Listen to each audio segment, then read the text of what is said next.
following is a presentation of TFNN. Mindful Living with Allie Ford and Tom O'Brien. Sometimes I get a good feeling, yeah. I get a feeling that I never had before. No, I get a good feeling, yeah. Call now, toll free at 1-877-927-6648. Internationally at 727-445-1044. Now, Allie Ford and Tom O'Brien. Namaste, everybody. It's Allie Ford, and welcome to Mindful Living, where it is my mission to help you get healthy, feel good, and live life to the fullest every single day. And I sincerely thank you for joining me on this day that has been very wet and stormy here in Tampa Bay. Finally, the sun is shining, and needless to say, it's been a relatively bad hair day, but a very good heart day. And after all, that's all that matters. And rain or shine, it's still awesome to be home. I tell you, I travel a lot for work, as y'all know. Oh, there's the y'all. I just spent 4 days in the South in Shreveport, Louisiana. And it always brings the South back out. As you know, I'm from Texas. And I tell you, traveling a lot makes me miss home. But I travel to teach yoga or yoga teacher trainings or yoga intensives and workshops, meditation, and, of course, mindfulness in the workplace. And as such, I get a lot of questions regarding these practices via email or on Facebook and Twitter. Some people text me, depending on if that's an easy method of communication for you. And I welcome the questions. I will always answer to the best of my ability, and I'll let you know if I don't have an answer. Most of my answers are based on my experience, and if I don't have the answer, I'll often reach out to some of my trusted teachers or kind of get a conversation going around the questions that are presented to me. So today, I'll address some of those more common questions and challenges that I get about both the practice of yoga and teaching of yoga, and invite you to get in on the conversation. Give me a call at 877-927-6648 if you have questions or comments about the discussion today. Now, I want to remind you that my new children's book entitled Garuda, the Eagle Who Soared with Ahimsa, is available via my website, allieford.com, and is a lovely book to share with the children in your life and or with expecting parents in your life, especially as the holiday season is right around the corner. It's a universal story of kindness, gratitude, and friendship. And it makes a lovely gift, especially for yoga lovers, as the entire story can also be acted out in a yoga class for kids. And my chanting CD as well, entitled Gratitude, Sanskrit Chants for Healing and Harmony, is available via my website or downloadable from virtually every online store, including iTunes, Amazon Music, Spotify, Google Play, and the list goes on. And you can find more information on my products and any of my upcoming training programs at my website, allieford.com. So let's start with some very common yoga practice questions that I get. And two of the most common questions are, number one, how often should I practice yoga? And number two, what do I do if I get hurt? Or, in other words, how do I manage injury in yoga? Both of these questions came up in an email that I received just yesterday, which I'd like to share with you. It read, quote, I'm relatively new to yoga. I've been practicing for about 6 months and love it so much I go every day. I have to admit, though, I feel kind of addicted to it. But recently, I've experienced some minor injuries, and I'm not sure if I should take time off from my yoga practice or incorporate some other exercises into my life, or just keep practicing, but more gently. I feel really guilty when I don't get on my yoga mat, end quote. Firstly, let me just say that if yoga is making you feel guilty or bad in some way, then something isn't right, okay? Something has got to give. Now, I'll also say that in the beginning, maybe that little hint of guilt or pressure we put on ourselves to get to yoga class can serve to get us there or, keep us motivated. But there's a really important element to incorporate into your yoga practice, and that's non-attachment. Non-attachment to the outcome of your practice, non-attachment of the outcome of your days and your minutes.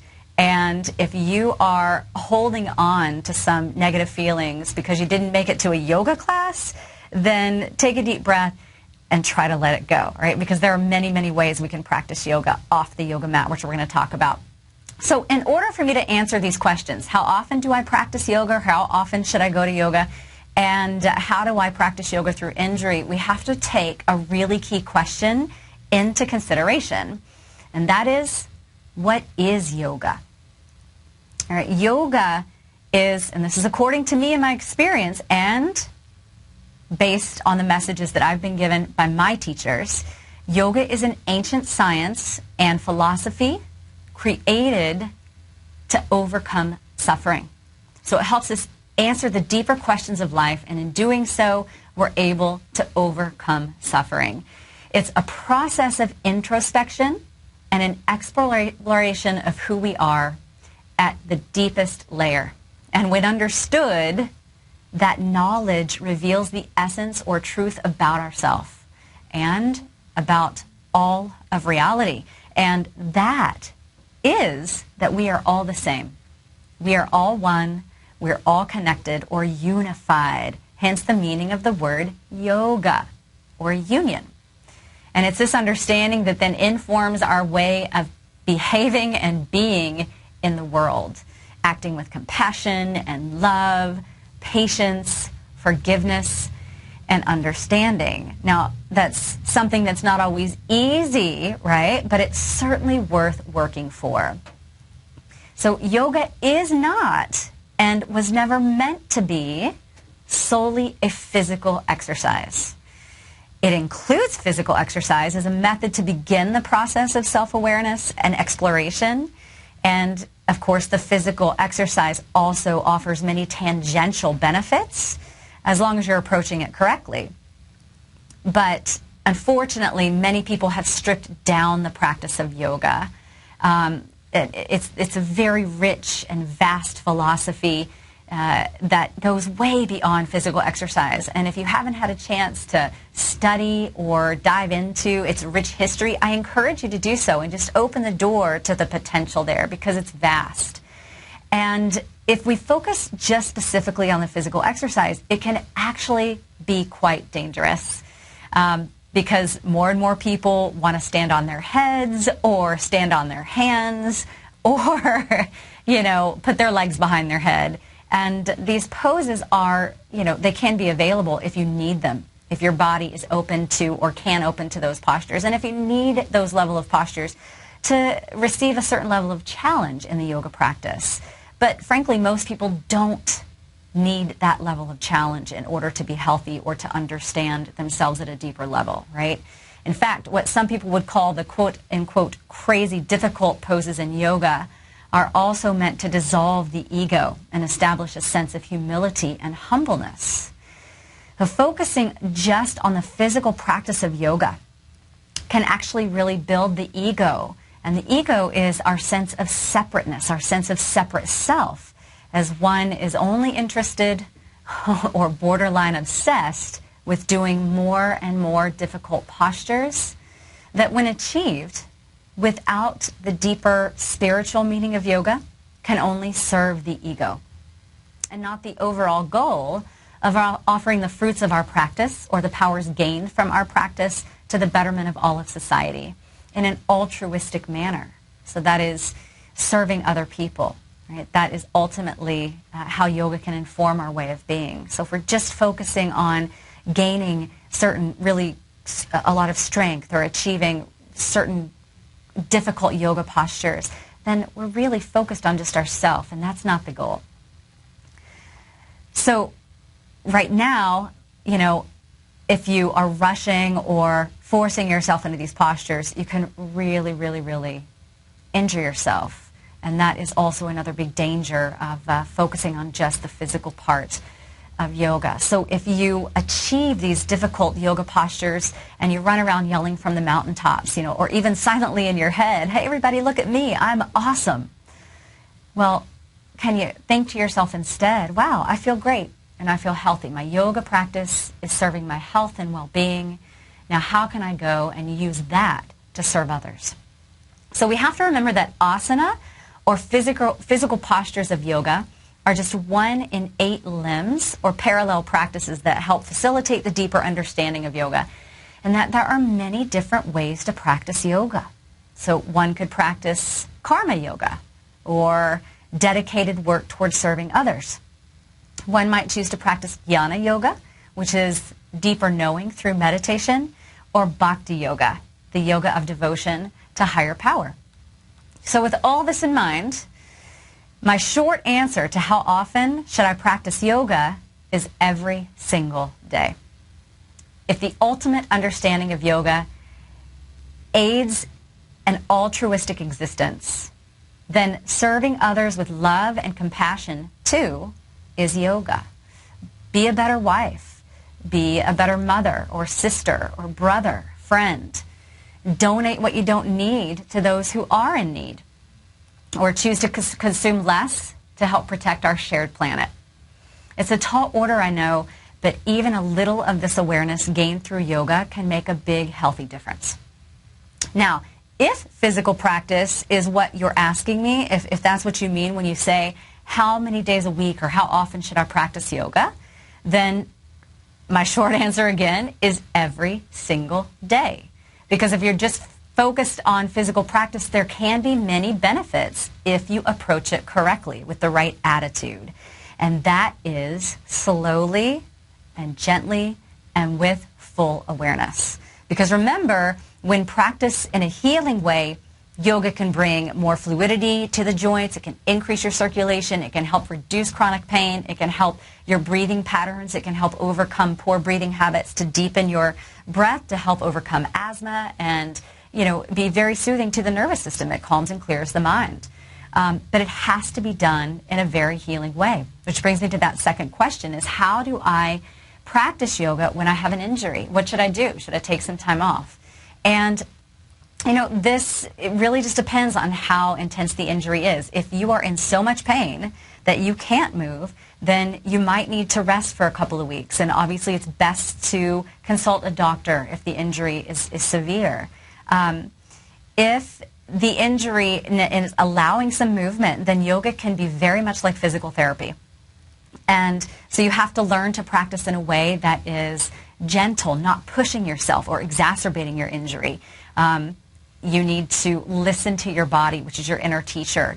One of my teachers said that pain is actually a gift. It is the body's language and it wants us to hear it. It wants us to listen to it.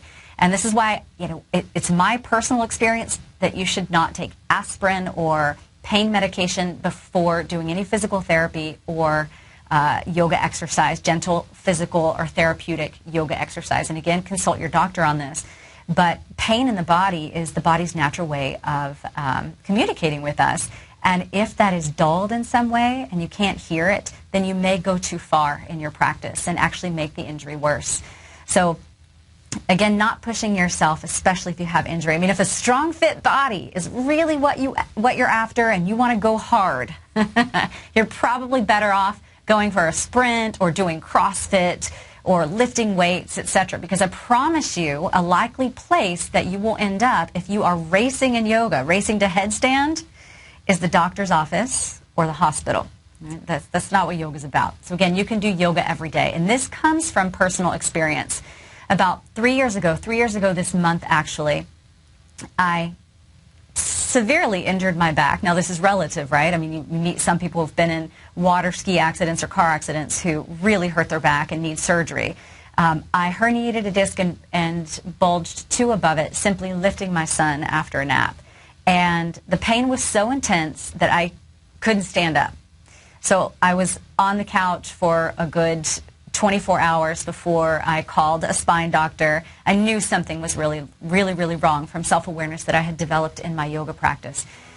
I went for an MRI, and the results came back with some really interesting information. When we come back, I'll explain to you how I have returned to 99% health through yoga practice alone. So be right back.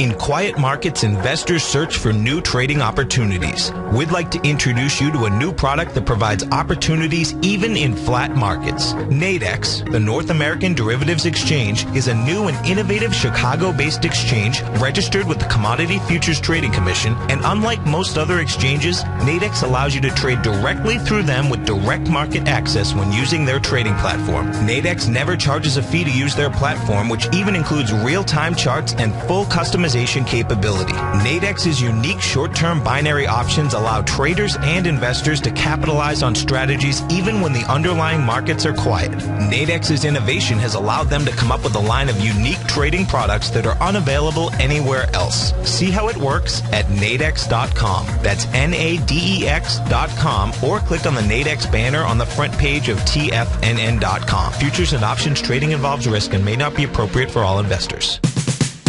We're told to follow our passion and everything else will fall into place. I hope that's what each of you are doing each and every day. Hi, I'm Steve Rhodes, host of the Money Master Show at TFNN.com, and my passion for technical analysis is what led me to the most fundamental discovery in pattern recognition, the Rhodes Momentum Indicator, market scanner, and trading strategy, a set of tools that identify the momentum and power of the trend, the likes of which have never been seen before, for every market and every time frame. Yes, folks, the trend is your friend, unless you're on the other side. New to technical analysis? This is the place to start. And experienced traders take advantage of the trend like never before. Experience the power of the Rhodes Momentum Indicator each day, available to subscribers of my newsletter service, Mastering Probability. I guarantee your satisfaction for the next 30 days unconditionally, so there's no risk to you other than being on the wrong side of the trend. Mastering Probability, available on the homepage of TFNN.com. And folks, live with passion.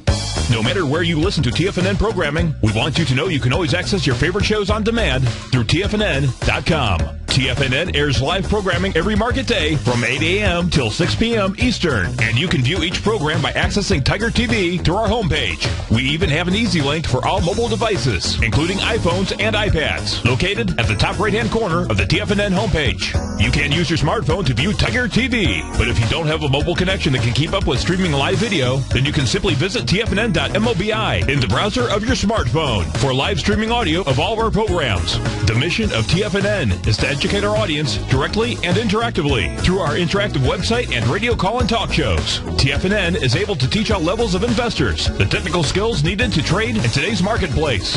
In order to get the best information possible, TFNN has assembled the most respected financial minds in the country to provide the most current news and comprehensive advice available. TFNN.com. Educating investors. Yesterday's gone. Tomorrow's not here. What are you doing right now? Mindful Living with Allie Ford and Tom O'Brien. Oh,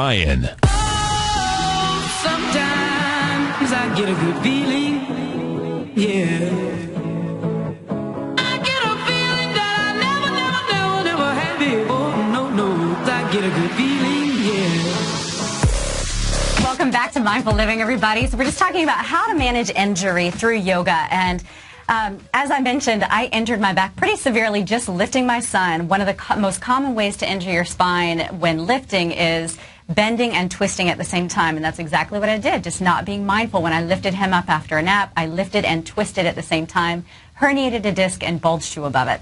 So it was this excruciating pain, and after lying on the couch for about 24 hours, just wallowing in my pain, I called a spine doctor who ordered an MRI, and for me, it helped confirm the injury. I knew something wasn't right, and as a yoga teacher, you learn to trust the sensations in your body, or you practice trying to listen to the sensations in your body. And it did confirm that one disc was herniated and two above it were bulged. But you know what was very helpful about that MRI, when I took it back to the spine doctor, he explained to me which direction the discs had migrated and suggested I go see a neuromuscular therapist. And I'll say, you know, as a yoga practitioner for the last 16 years, I'm relatively flexible. When I fold forward, I can put my hands on the floor. After this injury, I could fold no deeper than placing my hands on my thighs above my knees. So it was quite painful.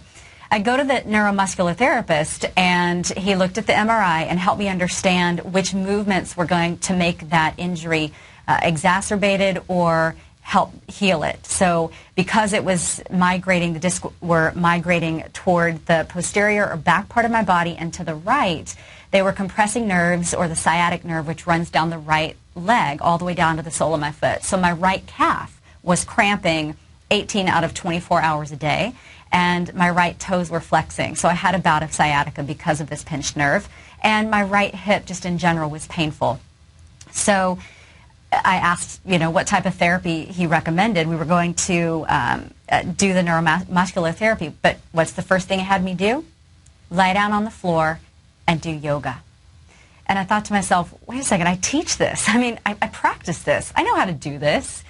So we got down on the floor, I lied on my stomach, and he asked me to lift my chest in a gentle cobra, and then asked me to hold it for a moment and explore how it felt. And it felt pretty good to do a really gentle back bend. Then he asked me to do a really gentle forward bend, and it was excruciating, which confirmed the direction the disc was moving, that if I forced the discs further back toward the backside of my body, it pinched the nerve even more, which caused the pain.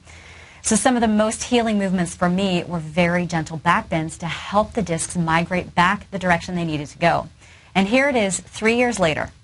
All right, so I took that information, incorporated it into my daily yoga practice. When the swelling went down and it felt okay to move in general, I had to wait a couple weeks and just let the pain sort of subside, because everything was painful. As you know, if you've had back injury, if you have it now, it can be excruciating just to sit there or just to lie there. It's hard to sleep, right? So after a couple weeks, when the swelling went down a bit, I was able to get up and resume my yoga practice with very gentle movement, and that is just micro-bending the knees, keeping my spine straight, placing my hands on my thighs.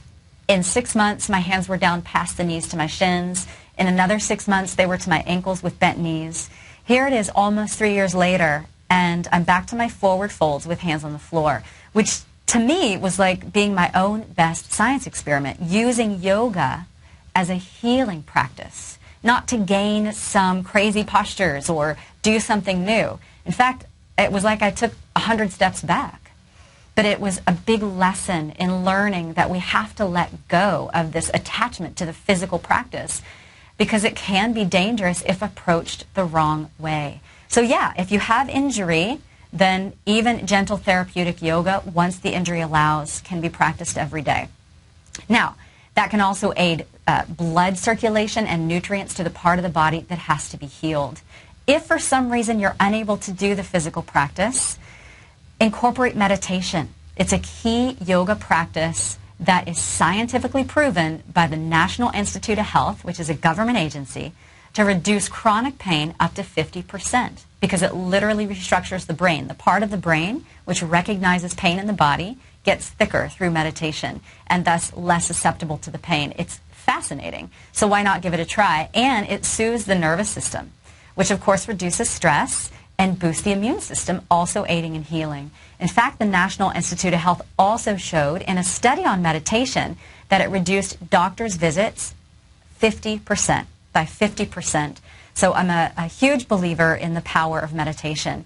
There are also deep breathing exercises that yoga offers that are a full practice in yoga outside of the physical practice that increase oxygen content in the blood. And this aids healing in the body, because every cell in the body needs oxygen to function properly.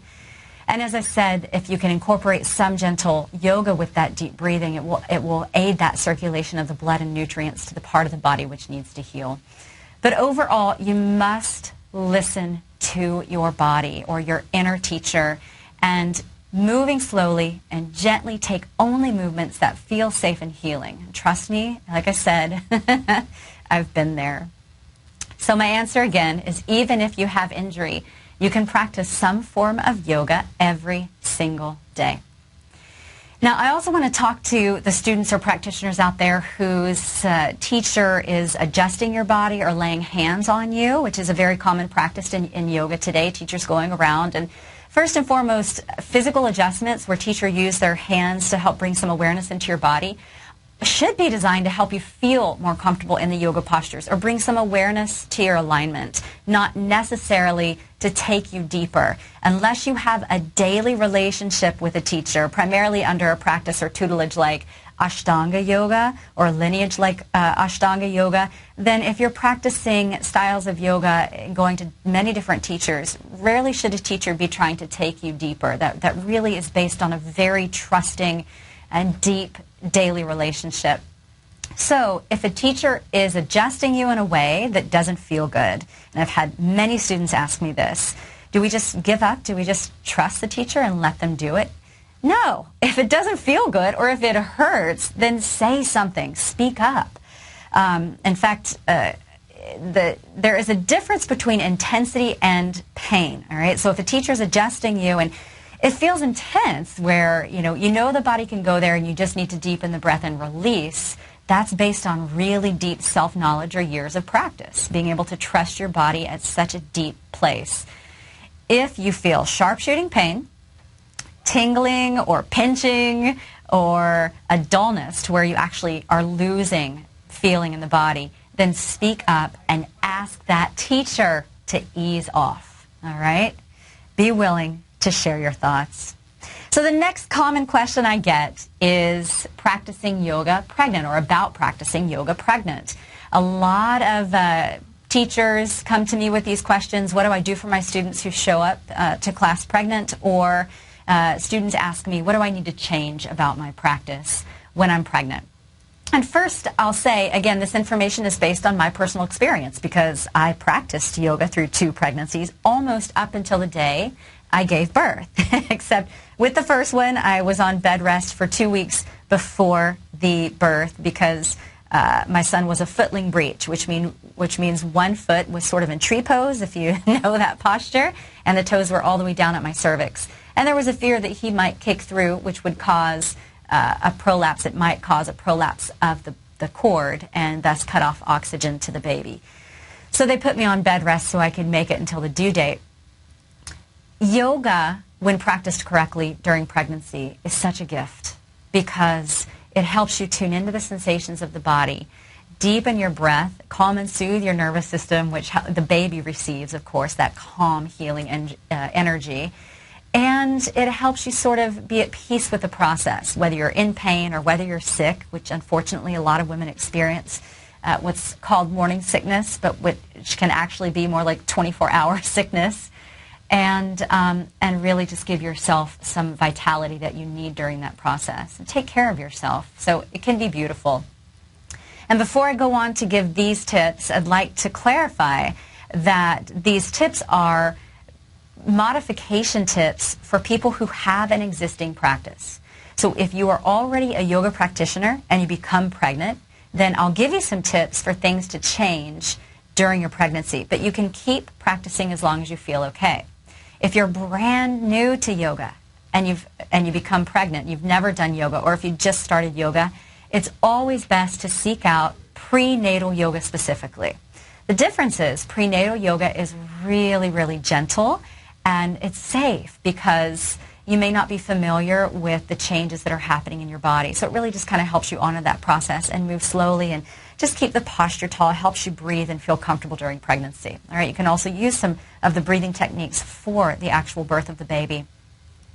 And before I go on, I'll also say that if you're pregnant and even if you have an existing yoga practice, always check with your doctor to be sure that any physical activity you take is appropriate for your situation. All right, and then if you are an existing practitioner, even if I give these tips, overall listen to your body, because I've known friends, practitioners, and even yoga teachers themselves who had to back off their yoga practice just because it didn't feel right. They felt like with the relaxin hormone in the body, which helps you become more flexible during during pregnancy so that you can birth the baby more easily and readily, that they just felt like they were overstretching. And that's something to really listen to because that can be very easy to do during pregnancy. So I'll give you my advice, and I'm also going to incorporate some advice from prenatal yoga as well as from my guru, or the guru of Ashtanga Yoga, Pattabhi Jois. So the first tip, if you become pregnant during yoga, is to not squash the baby. That means no deep twisting or turning your belly into your leg while you're pregnant, especially after the first 3 months or first trimester. So stay with me. I'll be back with 9 more important tips for yoga during pregnancy.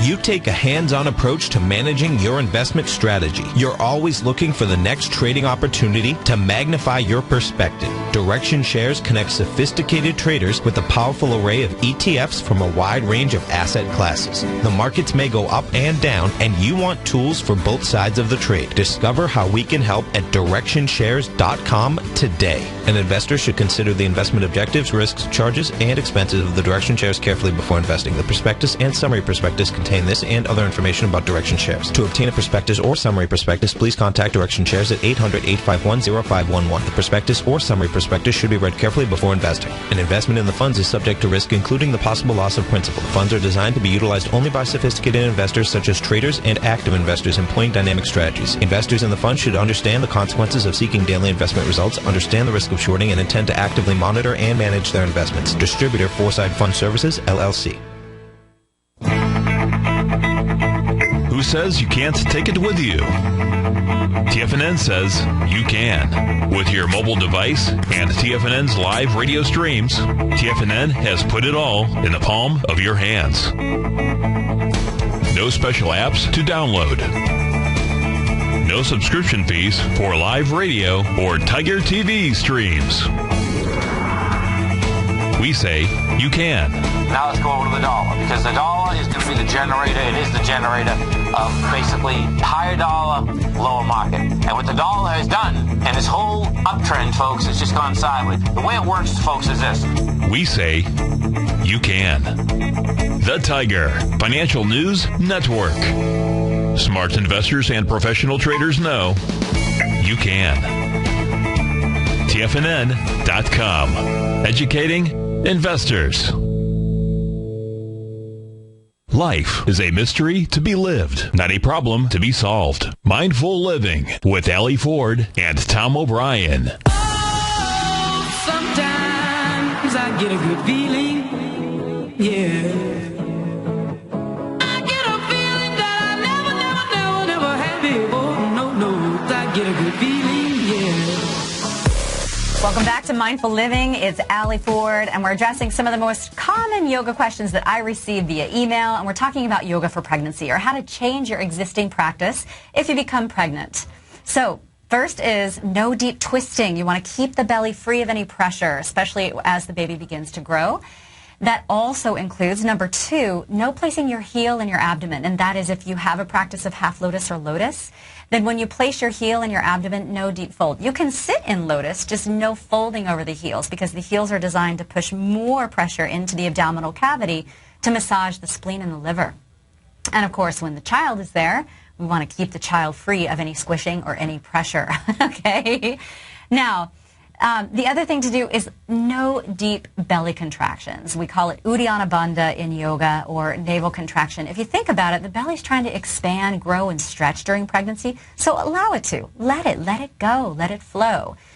If you contract the belly, again, it applies pressure to the uterus where the child is eventually growing. And so you want to just let the belly be free. I would avoid abdominal exercises the same way.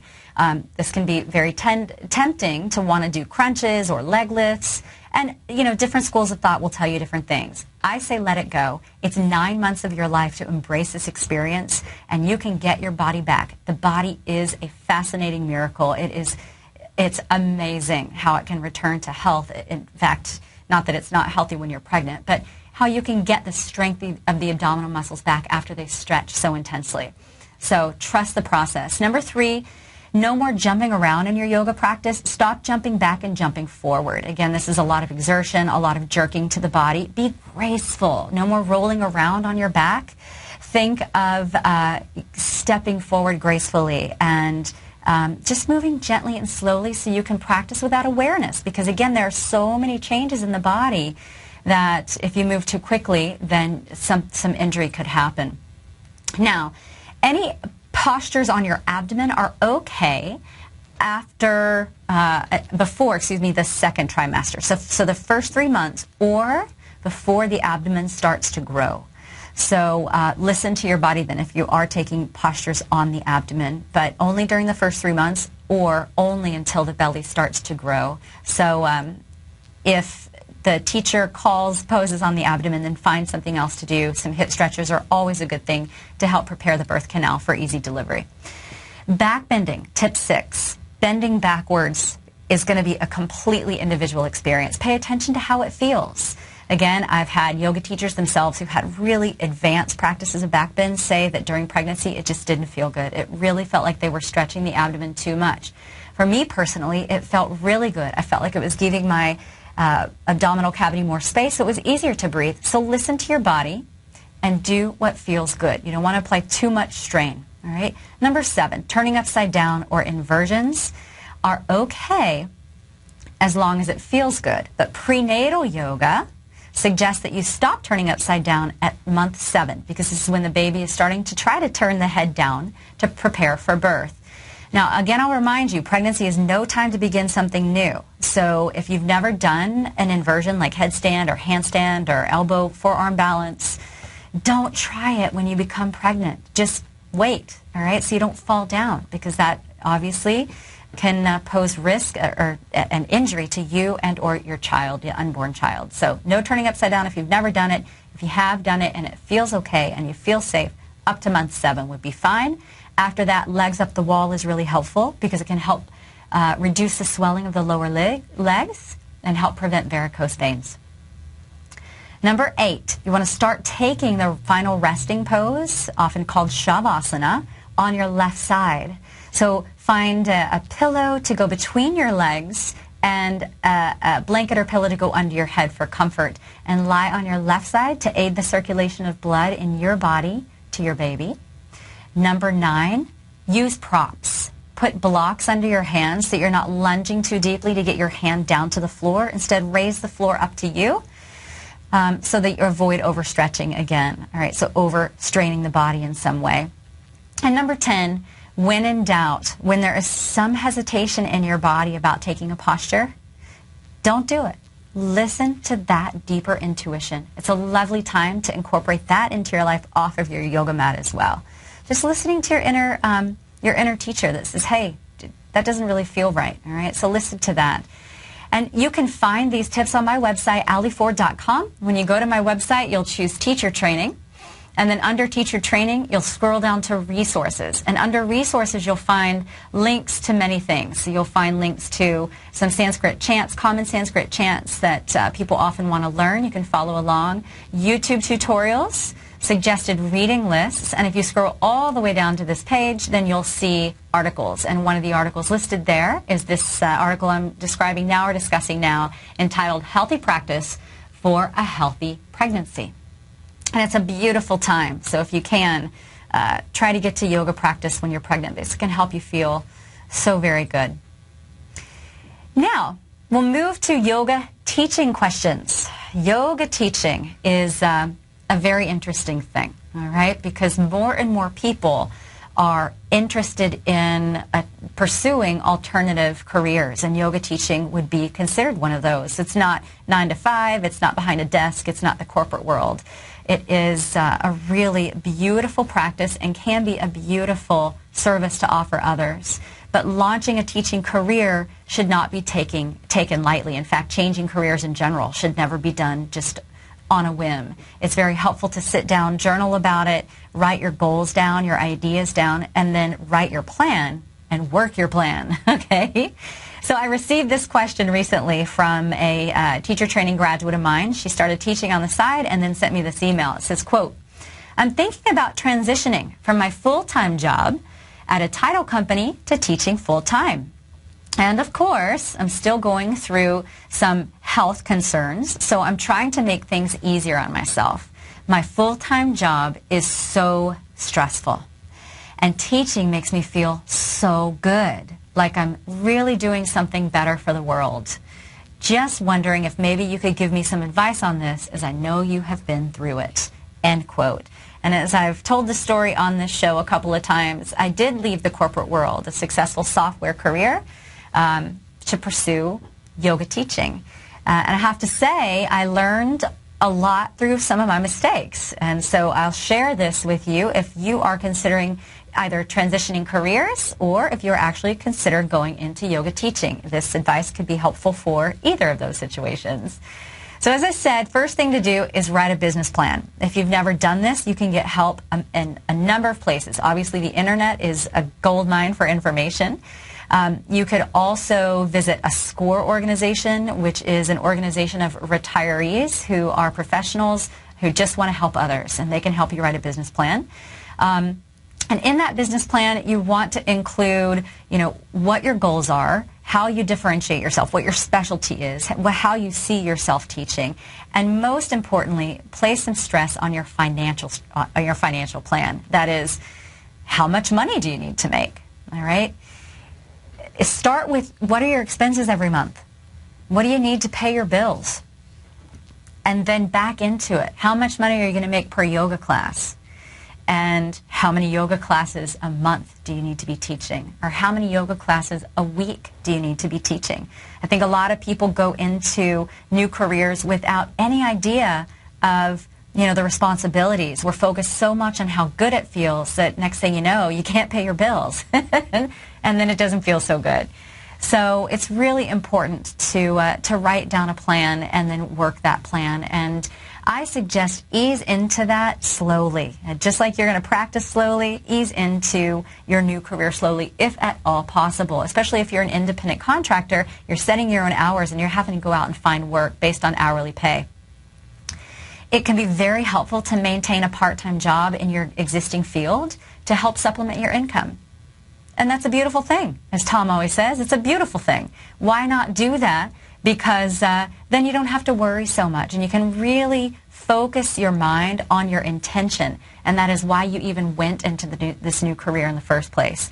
Remember, the intention is not for money, but it is to serve, and because it fills you up so you can be a better person in your life. And then work your plan, all right? And if all that's in place, then it will come slowly. Finally, my biggest tip is to be patient and have faith.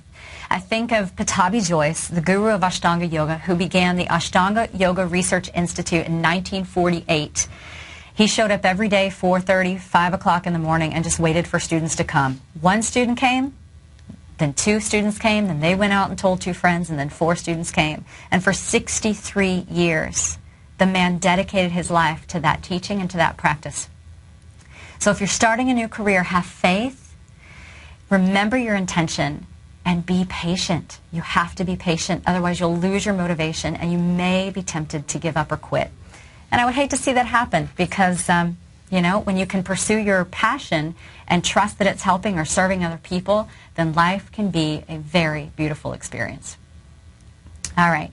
The next question I get is based on having enough confidence to manage a class. And this can be a very interesting thing, particularly for new yoga teachers, because oftentimes we just, we feel like, who am I to tell these people what to do? Or if yoga students come to class and they don't want to follow our instructions, or they start doing their own thing in yoga class, suddenly you've got sort of 3 yoga classes going on. How are you going to handle that situation? Well, before I answer that question, I've got John on the line from Greenville, South Carolina. John, how you doing? I'm good. How are you? I'm doing great. Thanks for calling today. You're welcome. Do you have a question about yoga, practicing yoga, or teaching yoga? Actually, it's about practicing yoga and specifically with a shoulder injury. Okay. So I've had a nagging shoulder pain probably going on a few months, and, when you have a steady practice of at least 6 days a week, it's tough to let it rest. So what do you typically recommend, especially for a shoulder injury, for someone that practices 6 days a week, doesn't take a lot of rest days, modifications, maybe some type of rest for it, home remedies? Right. Yes, good. It's a great question because obviously in yoga we use our arms a lot. I mean, you're probably doing a lot of downward-facing dogs and upward-facing dogs and chaturangas or push-ups, maybe even arm balances or handstands or forearm balances. Are you doing a lot of those things? Still, yes. Okay. Yeah, so my first tip is find a way to let it rest in those postures. And that might even mean either backing off from those postures. So in your push-up position, drop your knees, right, and not hold the body weight with your full body weight with your arms. So you can take some of the weight out of your arms. In upward-facing dog, I would take cobra, especially if the pain is excruciating, And I would probably advise you against things like handstand or forearm balance, which take all the weight of your body directly into the shoulder joints, or can. Even headstand, when done improperly, can also put a lot of weight in the shoulders. And I tell you, John, I know this is hard because if you love those postures and they're really fun, just like I do, I know from personal experience that if you keep practicing in a way that doesn't take some of the body weight out of those postures, the injury will get worse. So as best you can, you don't have to quit practicing. You keep your practice going, and you can even make it fun. And if you just change your perspective a little bit, that yoga practice can still be fun and awesome without, your full expression of those postures, which doesn't mean it's going to be forever. When your shoulder feels better, you can return to those postures, but with a healthy shoulder, okay? So that's my first tip. Home remedies, I would recommend that if you haven't seen another professional for care, like a chiropractor or a massage therapist or a naturopath who can, tell you if there's heat or swelling in the area and then kind of prescribe a treatment based on that, whether it's heat or cold, you're going to see different treatment based on what's happening in the shoulder joint. And is your shoulder does it just hurt when you're sitting there or sometimes lying down? Is it that excruciating? Yeah, it's kind of like an ache where especially the arms outstretched to the side, like in Warrior 2, even if it's not weight-bearing. Right. Or, maybe doing like a supine twist, just especially extended out. Okay, yeah. Okay, so I've been there. I've had that. My shoulder, when the shoulder injury was pretty serious or severe, it just ached when lying still in bed. It kind of felt like my shoulder was going to fall off. So...